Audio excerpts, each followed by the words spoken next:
"The house is sold, you're homeless now." Those were the first words my husband said after 12 years of marriage. Not hello, not how was the drive, not even a question about my grandfather's funeral arrangements. Just those 6 words. "The house is sold, you're homeless now."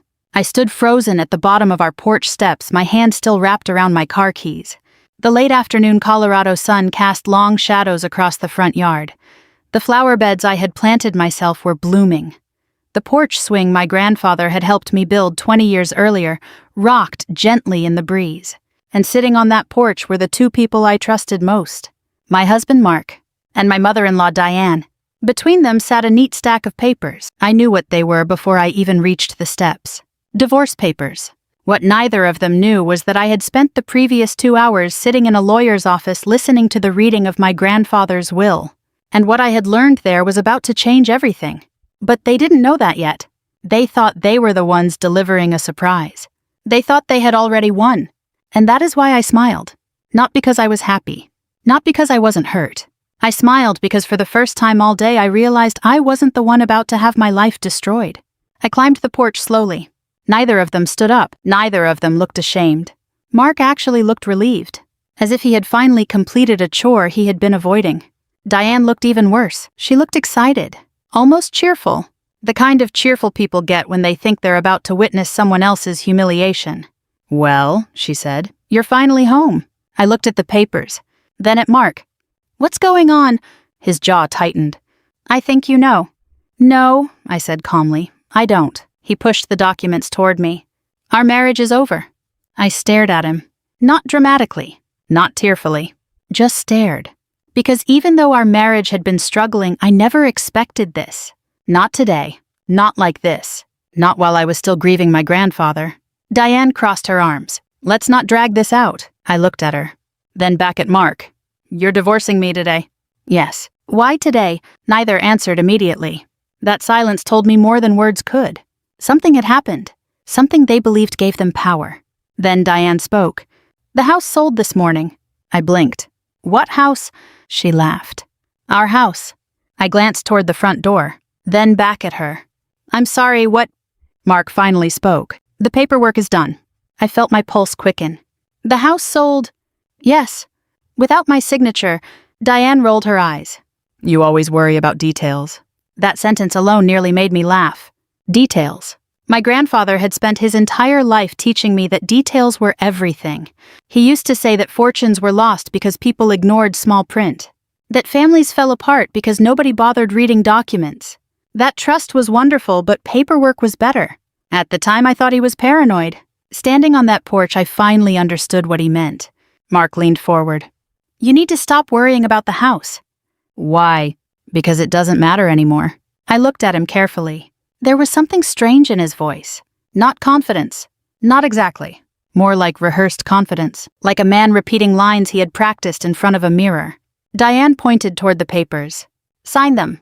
I didn't move. "Why would I do that?" "Because you're leaving." I looked around. "My leaving seems like a strange thing to announce while I'm standing on my own porch." Diane smirked. "Not for long." Then she delivered the line she had clearly been waiting all day to say. "The house is sold, you're homeless now." She actually smiled afterward, as if she expected applause. For several seconds, nobody spoke. A bird chirped somewhere across the street. A neighbor walked his dog past the property. The world continued as though nothing extraordinary was happening. Meanwhile, my marriage was ending on a porch. I should have been devastated. Maybe part of me was, but another part was focused on something else. The attorney's office, the documents, the conversations from earlier that day. I thought about the thick folder now sitting inside my purse.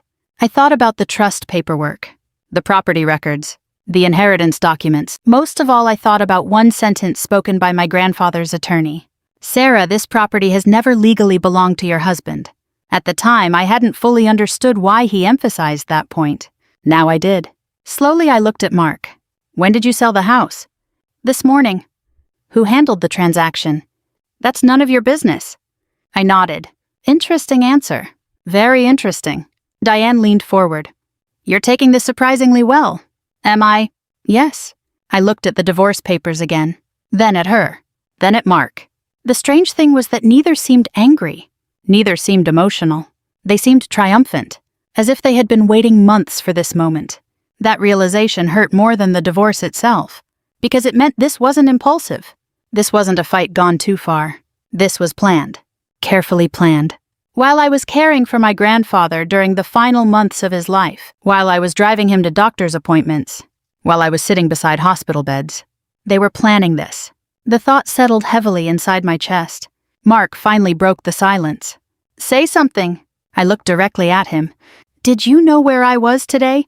"The lawyer's office." "Why?" "For the will reading." I nodded. "So you knew that?" "Of course." "And yet you still chose today." His eyes narrowed slightly. For the first time, uncertainty appeared on his face. "Just a flicker. But I noticed it." Then Diane answered for him. "We figured there wasn't much point waiting." There it was. The real reason. They assumed my grandfather had left me little or nothing. They assumed I was vulnerable, alone, financially weak. They believed today was the perfect day to strike. I almost felt sorry for them. Almost. I set my purse on the porch railing. Then I looked at Diane. "You seem very confident." "We are." I smiled. A small smile. Nothing dramatic. Just enough. Diane frowned. "What is so funny?" I glanced at Mark, then at the stack of divorce papers, then toward the front door of the house my grandfather had once helped me paint. Finally, I looked back at both of them. "Actually," I said quietly, "the house you sold belonged to me." Neither reacted. For 1 second, 2, 3, then Diane burst out laughing. Mark joined her. They laughed so hard they couldn't even speak. And standing there on the porch, I let them. Because in less than 24 hours, both of them were going to discover something my grandfather had spent years preparing me to understand. Never underestimate the value of reading every document. And never assume the quiet person in the room is the one who doesn't know what's happening. The strange thing about betrayal is that it rarely begins with one big moment. Most of the time it starts with small things. A dismissive comment. A conversation that suddenly stops when you enter the room. A look shared between two people who think you aren't paying attention. Then one day, years later, you look back and realize the ending had been quietly writing itself all along. Standing on that porch watching Mark and Diane laugh at me, I suddenly remembered dozens of moments I had ignored. Moments that made sense now. But to understand how we got there, I need to go back about a year. Back to when I still believed my marriage was solid. Back to when I still thought loyalty worked both ways. Mark and I met in our early 20s. Neither of us had much. I worked as an office administrator for a small insurance company. Mark was trying to start a home renovation business. Those first years were hard. Really hard. There were months when we counted every dollar. Months when we worried about making mortgage payments. Months when we skipped vacations because replacing a broken water heater felt more important. I never complained. Not because I was a saint. Because I genuinely believed we were building something together. When Mark landed his first major contract, I celebrated harder than he did. When he worked late nights, I packed dinners for him. When he needed help organizing invoices and expenses, I stayed up after work balancing spreadsheets. Eventually, I became his unofficial bookkeeper. I wasn't paid for it. I never expected to be. That's what married people do. Or at least that's what I believed. For years, life felt reasonably good. Not perfect, but good. Then success arrived. And success changed everything. The business grew quickly. Mark hired employees, bought new trucks, started attending networking events. People began treating him differently. At first, I was proud. Then I noticed something. The more successful he became, the less interested he seemed in remembering how we got there. Conversations changed. Instead of saying, "We built this," he started saying, "I built this." At first, it happened occasionally, then regularly. Eventually, it became normal. I noticed. But I kept making excuses. People get stressed. People change. Marriages go through seasons. That's what I told myself. Then there was Diane. My mother-in-law and I had never been close. We were polite. Friendly during holidays. Nothing more. But as Mark's business grew, Diane became a permanent presence in our lives. She stopped by constantly. She offered opinions on everything. The house. Our finances. Our marriage. My appearance. My career. Nothing was off limits. At first, her comments were subtle. "You know, Mark always deserved bigger things." Or, "It's amazing how far he's come." Then eventually, "Some women would have done more with the opportunities you've had." Those comments hurt. Not because I believed them. Because Mark never defended me. He would laugh awkwardly. Change the subject. Pretend not to hear. The silence bothered me more than Diane's criticism. Because silence can sound a lot like agreement. About 8 months before my grandfather died, his health began declining rapidly. He was 87, a proud man, a stubborn man, one of those old-school Americans who still balanced his checkbook by hand. My parents had both passed away years earlier. Grandpa was the closest family member I had left. When he needed help, I stepped in. Not out of obligation, out of love. I drove him to medical appointments, picked up prescriptions, handled grocery shopping, sat with him during long afternoons when he felt lonely. Some weeks I spent more time at his house than my own. Mark never openly complained, at least not initially. But I could feel his patience wearing thin. One evening after dinner, he finally said it. "You spend more time over there than here." I looked up from the dishes. "He's sick." "I know." "Then what's the problem?" He shrugged. "No problem." But there was a problem. I could hear it. The conversation ended there. Yet similar conversations kept happening. Not arguments, just little comments. Little reminders that my priorities weren't aligning with his. Around the same time, Diane became more vocal. One afternoon she visited while I was sorting medical paperwork for Grandpa. She watched me for several minutes before speaking. "You know, Sarah, you can't put your whole life on hold." I continued working. "I'm not." "Looks like you are." I smiled politely. "He's my grandfather," she nodded. Then she delivered a sentence I never forgot. "At some point you need to think about your future." At the time it sounded like advice. Looking back it sounds like strategy. A few months later I noticed another change. Mark became secretive. Not in an affair sort of way. At least not that I ever discovered. More like financial secrecy. Business meetings I knew nothing about. Private phone calls. Conversations that stopped when I entered the room. Once I walked into the kitchen and found Mark and Diane reviewing paperwork together. The moment they saw me, they closed the folder. I remember laughing. "What are you two plotting?" Neither laughed back. Mark simply said, "Business stuff." At the time I accepted the answer. Now I know better. The truth is that people often reveal their intentions long before they reveal their actions. We just don't want to see it.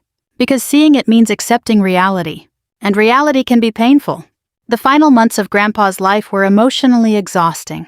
His health worsened. Hospital visits became more frequent. Some nights I slept in a chair beside his bed. He hated being dependent on others. But he never stopped smiling. One afternoon he surprised me. We were sitting on his back porch watching snow fall across the mountains. Out of nowhere he asked, "Are you happy?" I remember laughing. What kind of question is that? A serious one. I thought about it. Then gave the answer I believed. Most days, he nodded slowly. Not convinced. Not unconvinced. Just thoughtful. Then he said something that would stay with me forever. Never let people convince you that your value depends on what you can do for them. At the time I thought he was talking about life in general. I didn't realize he was seeing things I couldn't. Maybe he noticed changes in Mark. Maybe he sensed something was wrong. Maybe age had simply made him wiser than the rest of us. Whatever the reason, those words echoed in my mind constantly after he died. Especially while standing on that porch. Especially while looking at the man I married. Because somewhere along the way Mark had stopped seeing me as a partner. And once someone stops valuing you, replacing you becomes much easier. What I didn't know yet was just how far he and Diane had gone. Or how badly they had underestimated the quiet lessons my grandfather spent a lifetime teaching me. The morning of the will reading began quietly. Too quietly. Looking back, I think that's why I remember every detail. The way the coffee tasted. The way frost clung to the edges of my windshield. The way sunlight reflected off the mountains as I drove toward downtown Denver. At the time, I believed I was simply attending a legal formality. A difficult one, certainly. But still a formality.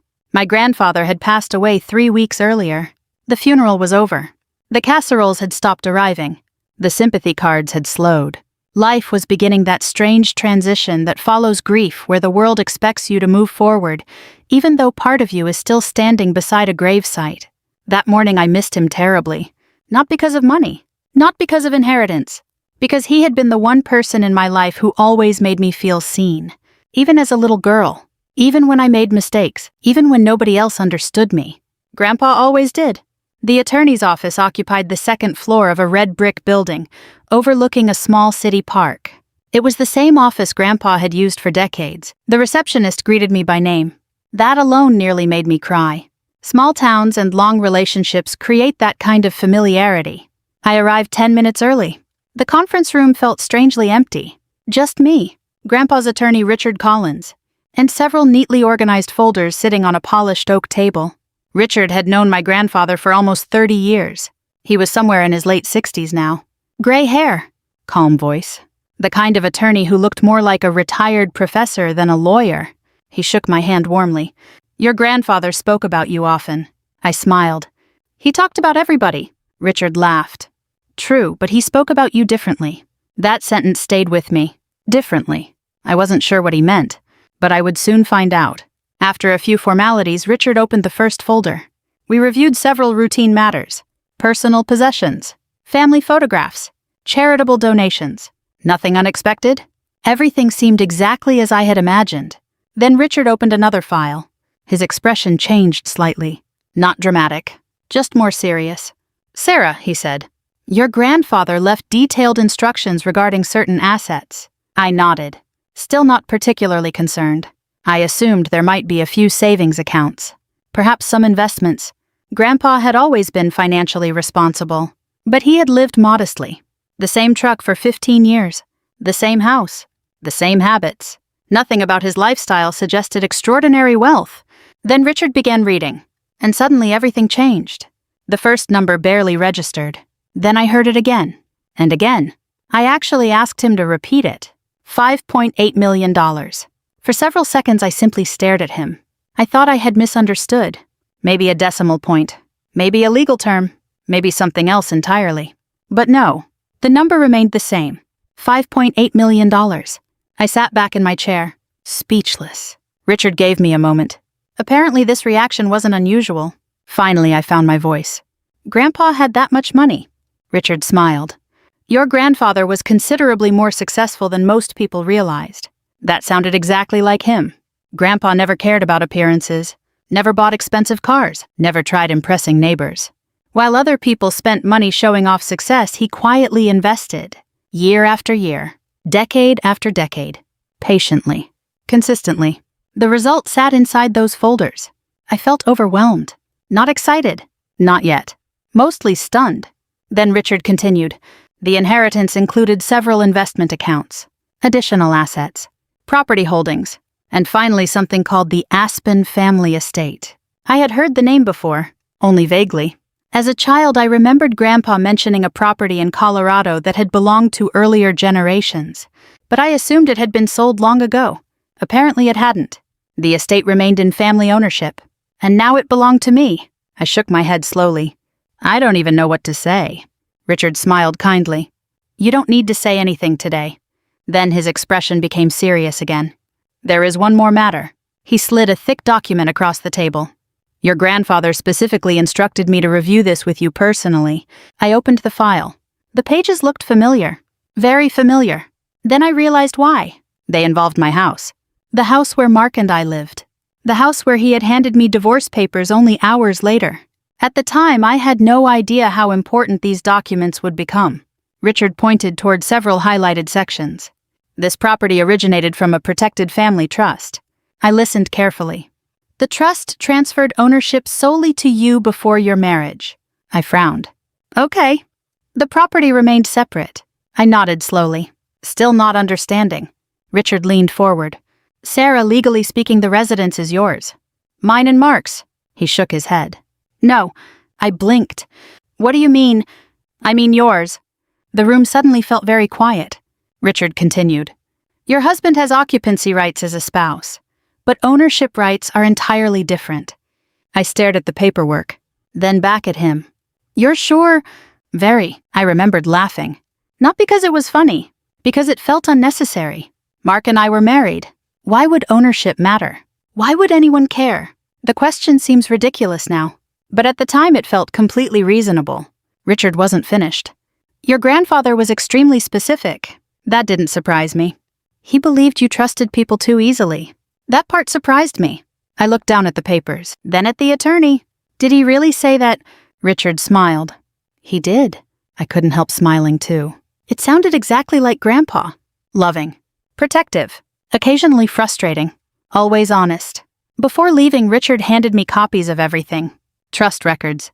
Ownership documentation. Legal instructions. I placed them carefully inside my purse. Then we talked about Grandpa for another half hour. Not money, not property, just memories. The best conversations always returned to him.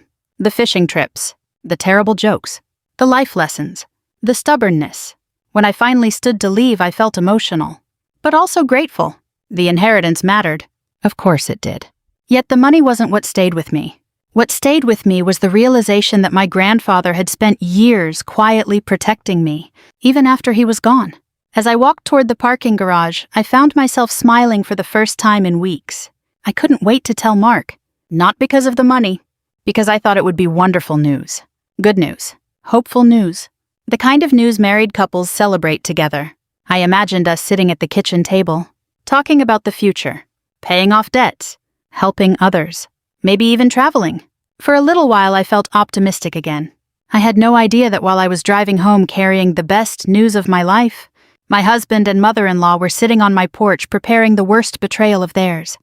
For a few seconds after I told them the house belonged to me, neither Mark nor Diane reacted. Then they laughed. Not nervous laughter, not confused laughter. The kind of laughter people use when they think someone has just said something ridiculous. Diane leaned back in her chair and shook her head. Oh, Sarah. Mark smirked. You really think that's going to work? I folded my arms. What exactly do you think is going to work? This bluff. I nodded slowly. Interesting. Neither of them asked a single question. Neither asked what I meant. Neither asked whether I had proof. That told me everything. People who know they're right ask questions. People who are afraid they're wrong usually talk louder. Diane pointed toward the divorce papers. Sign them. I looked at her calmly. No. Her smile faded slightly. No. No. Mark stood up. His patience was disappearing. You don't have a choice. I almost laughed. A choice. My grandfather used to say that people who believe they control everything are usually the first ones shocked when reality arrives. Actually, I said I think I do. Mark took a step closer. The house is sold. Maybe. Not maybe, it is. I nodded. Then I'm sure you won't mind showing me the paperwork. That stopped him. Just briefly. But I saw it. The hesitation. A tiny crack. Diane immediately jumped in. That's none of your business. I looked directly at her. My house isn't my business. She opened her mouth, then closed it. Mark finally said, the attorney handled everything. Which attorney? Mine. Name? Another pause. Interesting. Very interesting. Because if everything had been handled legally, answering that question would have been easy. Instead, both of them suddenly looked uncomfortable. The confidence I had seen 15 minutes earlier was beginning to fade. Only slightly, but enough. I reached into my purse and pulled out the folder Richard Collins had given me. The thick folder landed on the porch table with a heavy sound. Mark glanced at it. What's that? Documents! Diane rolled her eyes. More legal nonsense. I smiled. My grandfather loved legal nonsense. That sentence made me think of him again. The memory hurt. For a moment, the anger disappeared and grief returned. I wished more than anything he were sitting beside me. He would have known exactly what to say. Instead, I was alone. But thanks to him, I wasn't unprepared. I opened the folder. Mark looked annoyed. Diane looked bored. Neither looked worried. Not yet. I found the page Richard had highlighted earlier. Then I placed it on the table. Read this.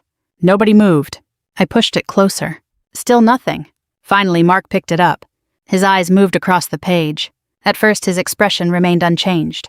Then he frowned. Then he read it again. The smile disappeared. Diane noticed immediately. What? He didn't answer. What is it?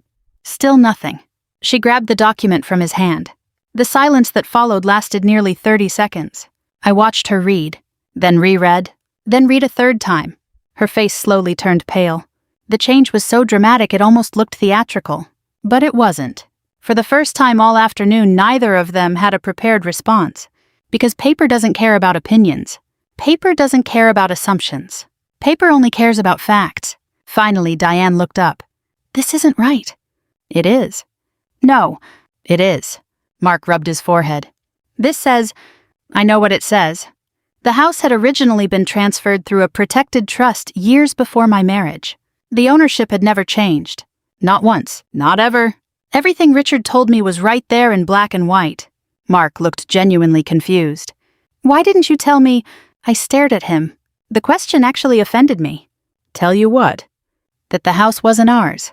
I couldn't believe what I was hearing. Ours? Yes, I laughed. For the first time that day, I genuinely laughed. Not because it was funny, because it was unbelievable. For 12 years, I said, "You never asked." His face reddened. Diane jumped back into the conversation. "That doesn't matter." "It matters a lot.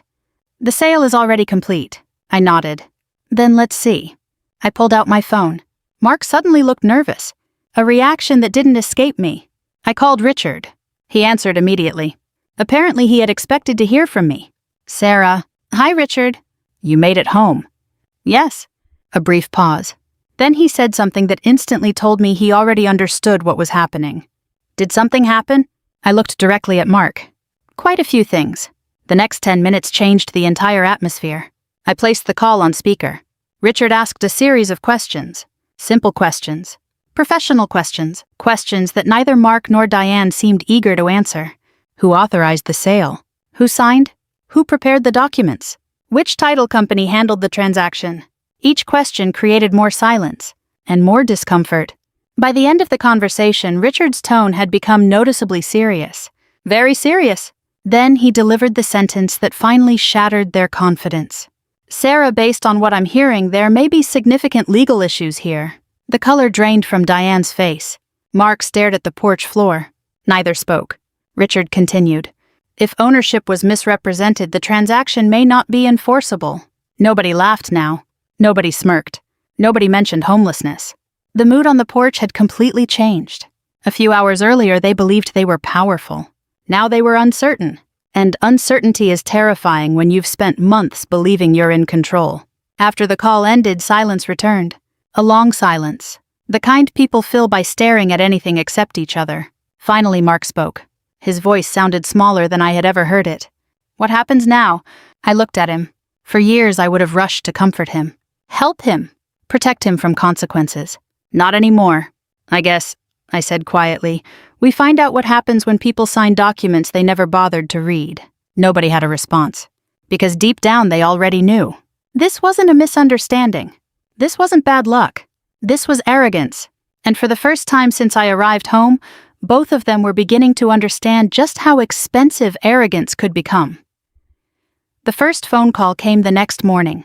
Not from Mark. Not from Diane. From the title company. I was standing in my kitchen making coffee when my phone rang. The kitchen felt strangely different now. Not because the room had changed. Because the previous evening had shattered something inside me. Not my confidence. Not my finances. My illusion? The illusion that my marriage was built on the same loyalty I had given for 12 years. I answered the call. The woman on the other end sounded nervous. Very nervous. She confirmed my identity and then asked several questions regarding the property. The questions became increasingly specific. Who authorized the sale? Had I signed any transfer documents? Had I granted power of attorney to anyone? The answers were simple. Number, and no. By the end of the conversation, her voice had become noticeably strained. She thanked me and ended the call. 20 minutes later, Richard called. "Things are moving quickly." I sat at the kitchen table. "How bad is it?" There was a pause. "Bad enough that everyone involved is suddenly paying attention." I wasn't surprised. Real estate transactions involve a paper trail. And paper trails rarely care about feelings. Facts are stubborn, especially legal facts. Richard explained that the closing process had immediately triggered concerns once ownership records were reviewed. The buyers had discovered inconsistencies. Lawyers had become involved. Questions were being asked. The situation was becoming complicated. Very complicated. I listened quietly. Part of me felt vindicated. Another part felt exhausted.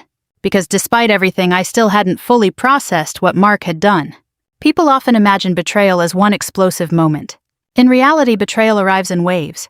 You remember things, conversations, promises, anniversaries, small acts of kindness, and suddenly every memory feels different. By noon, Mark called. I let it ring twice before answering. His voice sounded completely different from the day before. Gone was the confidence. Gone was the arrogance. Gone was the rehearsed certainty. "Sarah." "Yes. We need to talk." I almost laughed. The universal phrase of people who should have wanted to talk much earlier. "What about?" "You know what about. I'd rather hear you say it." Silence. Then, the house situation. The house situation. Interesting choice of words.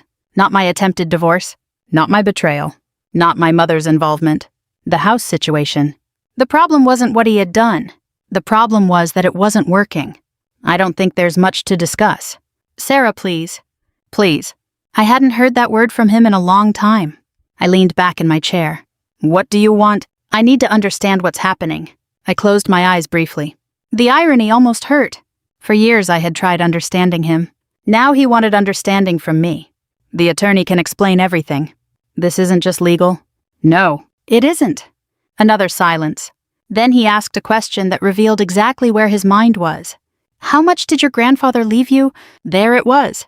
Not. Are you okay? Not. Can we fix this? Not. I'm sorry. Money. Always money? I suddenly realized something. The divorce papers had been prepared before the will reading, before anyone knew what Grandpa left me. That meant Mark truly believed I was worth discarding. The inheritance merely changed the value of the mistake. It didn't create the mistake, and somehow that realization hurt more than everything else. I have to go. Sarah, I hung up. For the first time in years, I chose my own peace over someone else's demands. The following week became a disaster for Mark. Not because I attacked him, not because I sought revenge, because reality arrived, and reality was more effective than anything I could have done. News spreads quickly in business communities, especially small ones, especially when lawyers become involved. Several of Mark's clients learned about the dispute. Then suppliers heard, then business partners, then subcontractors. Nobody knew every detail, but everyone knew enough. People began asking questions. Questions create doubt. Doubt creates distance. Distance costs money. Within 2 weeks, several contracts disappeared. A major commercial project was delayed. One investor backed away entirely. Mark wasn't being punished. People were simply protecting themselves. Trust matters in business, and trust had suddenly become a problem. Meanwhile, Diane became increasingly desperate. The first time she called, I ignored her. The second time, I ignored her again. The third time, she left a voicemail. I almost deleted it without listening. Almost. Curiosity won. Her message lasted less than a minute, but it told me everything. Not once did she apologize. Not once did she acknowledge what she had done. Instead, she complained. About lawyers. About paperwork. About stress. About unfairness. Apparently, she still viewed herself as the victim. I deleted the message. Then went for a walk. Because some people can only understand consequences after excuses stop protecting them. A month after the divorce papers appeared on my porch, I moved into the Aspen estate. The property was beautiful. Not extravagant. Not flashy. Beautiful. Tall trees, mountain air, large windows overlooking valleys that seemed to stretch forever. The first evening I sat alone on the back deck with a cup of coffee. The sun disappeared behind the mountains. Everything became quiet. For the first time in years, there was no tension. No criticism. No walking on eggshells. No trying to earn approval from people determined not to give it. Just silence. Peaceful silence. And in that silence, I realized something important. I wasn't mourning my marriage. I was mourning the marriage I thought I had. Those are very different things. The real marriage had ended long before the divorce papers. The real marriage had ended somewhere between success and entitlement, between gratitude and arrogance, between partnership and selfishness. What remained was simply the paperwork. A few days later, Richard called with another update. The legal situation was becoming increasingly unfavorable for Mark. The details didn't matter much to me anymore. What mattered was something else. For the first time in 12 years, I wasn't trying to save someone from the consequences of their own choices. I was letting reality do its job. And surprisingly, that felt less like revenge, and more like freedom. 3 months passed before I saw Mark again. Not because he didn't try, because I wasn't ready. During those 3 months, he called. He texted. He emailed.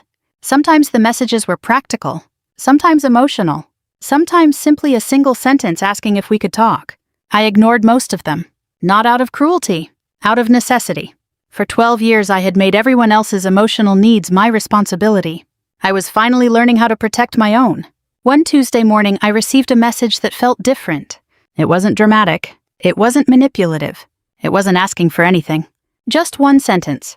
I owe you an apology whether you forgive me or not. I stared at the message for a long time. Then I put down my phone. 3 days later, I agreed to meet him.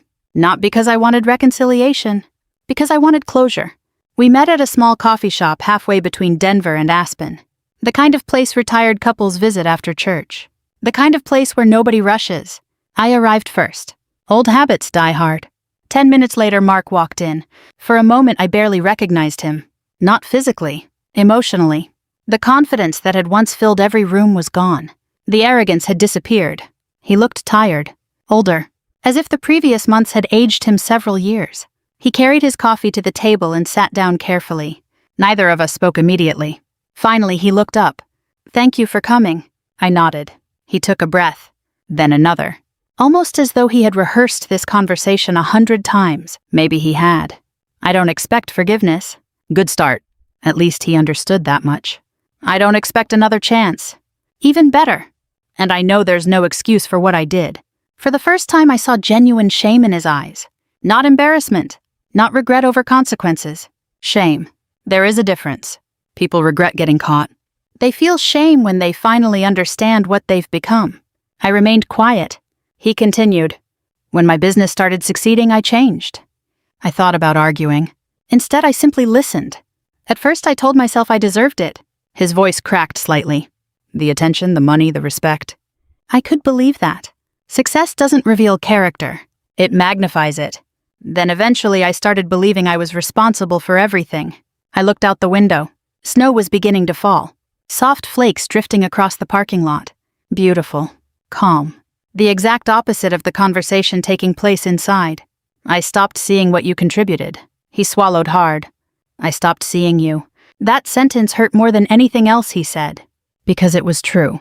Painfully true. For years I had felt invisible. Not hated. Not abused. Simply unseen. And being unseen by someone you love can be a lonely experience. Mark stared into his coffee. "You carried us through the hardest years." I said nothing. "You worked all day." Still nothing. "You helped with the business." Nothing. "You handled everything I didn't want to handle." His voice broke. And I acted like it never mattered. For several moments, neither of us spoke. The coffee shop remained quiet around us. A retired couple laughed softly at another table. A waitress refilled mugs. Life continued. Ordinary, steady. The way life always does. Eventually, I asked the question that had haunted me for months. "Why that day?" He closed his eyes. The answer clearly embarrassed him. "Because I thought you had nothing." There it was. The truth. Raw. Ugly. Honest. Not an affair. Not another woman. Not some dramatic secret. Something simpler. And somehow worse. "I thought your grandfather's money was gone." I nodded. I thought the house situation would force a clean break. A clean break. Interesting phrase. The kind people use when they want to avoid saying something cruel. "You thought I was trapped." He didn't answer. Because he didn't need to. The silence answered for him. For the next hour we talked honestly. Perhaps for the first time in years. About mistakes. About resentment. About pride. About all the little fractures that eventually became a collapse. Then finally he asked the question I knew was coming. "Is there any chance for us?" I looked at him carefully. The answer arrived immediately. Not because I hated him. Because I didn't. The anger had faded. The hurt remained. But the anger was gone. "I forgive you." Tears appeared in his eyes. But before he could speak, I continued. "I don't trust you." That sentence landed harder. Because both of us understood the difference. Forgiveness heals the wound. Trust rebuilds the bridge. And some bridges collapse too completely to rebuild. Mark nodded slowly, as though he already knew. Perhaps he did. A week later, Diane called. Surprisingly, I answered. Her voice sounded smaller than I had ever heard. Older, too. Consequences had reached her in ways she never expected. Without Mark's success, many of her assumptions about life had begun falling apart. To her credit, she apologized. Not perfectly. Not eloquently. But sincerely. For once, she wasn't blaming anyone else. For once, she wasn't explaining. She was simply apologizing. I accepted it. Because carrying bitterness only gives yesterday more power over today. But acceptance is not the same thing as forgetting. And reconciliation is not the same thing as returning. When the call ended, I walked outside onto the deck of the Aspen estate. The mountains stood quietly beneath the winter sky. I thought about my grandfather. About the lessons he taught me. About the mistakes I had survived. And I realized something important. The greatest gift he left me wasn't the money. It wasn't the property. It wasn't even the security. It was the confidence to know my value before someone else tried convincing me I had none. 1 year later, I found myself standing behind a podium with my grandfather's name engraved on a bronze plaque. The room was full. Teachers, students, parents, retired couples, local business owners, people from every corner of our small Colorado community. Some had known my grandfather personally. Others only knew his reputation. But all of them had gathered for the same reason: to celebrate the first recipients of the Bennett Family Scholarship Fund. The fund had been created using a portion of the inheritance he left behind. Not because I needed publicity, not because I wanted recognition, because Grandpa believed money should solve problems bigger than your own. That was one of his favorite sayings. If money only improves your life, you're thinking too small. For months after the divorce, I thought often about those words. The easiest thing would have been to disappear, to enjoy the estate, to travel, to focus entirely on myself. There would have been nothing wrong with that. After everything that happened, nobody would have blamed me. But every time I imagined that future, it felt incomplete. Because my grandfather had spent his life helping people, quietly, without attention, without expecting anything back. And I wanted to honor that. The scholarship program started small. Just a handful of students. Many came from working-class families. Some were caring for aging parents or grandparents. Others were returning to school later in life. People often forget that dreams don't expire at 60, or 70, or even 80. Many of the applicants reminded me of people my grandfather admired. Hardworking, responsible, persistent. The kind of people who keep going when life becomes difficult. As the ceremony began, I looked across the audience. And then I noticed a familiar face. Mark. For a moment I was surprised. Then I wasn't. The event was public. Anyone could attend. He sat quietly in the back row. Alone. No dramatic entrance. No attempt to approach me.